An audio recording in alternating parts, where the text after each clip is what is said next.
حضرت داتا گنج بخش حجویری لاہوری رحمت اللہ تعالی علیہ، جو اللہ کے بڑے مقرب بندے اور تیسری صدی ہجری کے بزرگ ہیں۔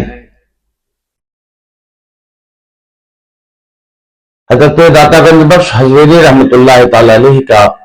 وہ مقام کہ جن کے روضہ اقدس پر خواجہ خواجگاں خواجہ ہند الولی معین الدین چشتی حسن سنجری رحمت اللہ تعالی علیہ نے بھی چلہ کشی کی ہے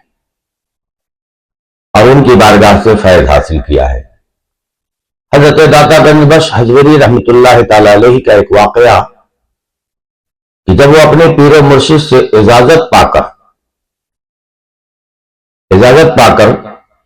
جب انہیں حکم ہوا کہ آپ لاہور تشریف لے جائیں اور وہاں دین کا کام کریں، دین کی خدمت انجام دیں، اس اجازت کو پا کر 431 ہجری میں لاہور کو تشریف لائے تو لوگ انہیں جانتے نہیں تھے۔ جب وہاں رہنے لگے تو سب سے پہلا کام انہوں نے اپنے جیب خرچ سے، اپنے جیب خاص سے خرچ کر کے ایک مسجد کی تعمیر فرمائی اور اس مسجد کی تعمیر میں خود بھی حصہ لیتے، گارا مٹی دیتے، مزدوری کرتے، مزدور کی حیثیت سے کام کرتے۔ اور جب مسجد کی تعمیر ہو رہی تھی تو اس شہر کے علماء، فضلاء اور خواص اس بات کا اعتراض کرتے تھے کہ جو شہر میں پہلے مسجدیں ہیں ان کی قبلے کا رخ کے سوا اس مسجد کی جو تعمیر ہو رہی ہے اس کا قبلے کا رخ تھوڑا جنوب جانب، اتر جانب جھکا ہوا ہے اور قبلے سے ہٹ کر کے ہے۔ معترض جب اعتراض کرتے رہے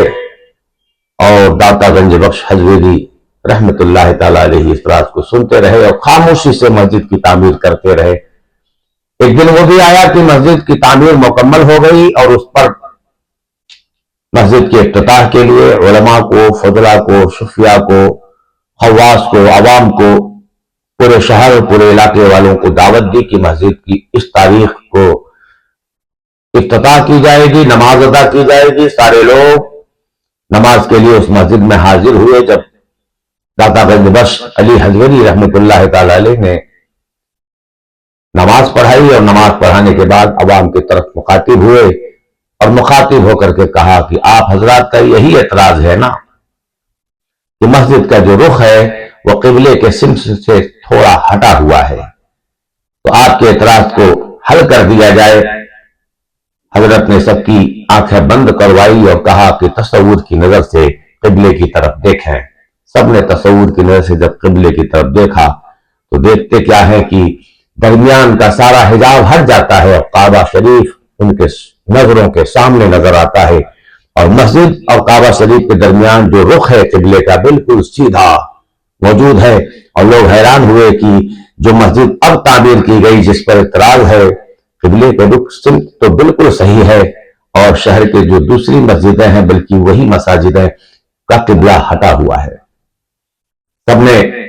حضرت سے معافی چاہی، اپنے اعتراض پر معذرت چاہی اور جو ہے نادم ہو گئے سارے کے سارے لوگ۔ تو یہ اللہ کے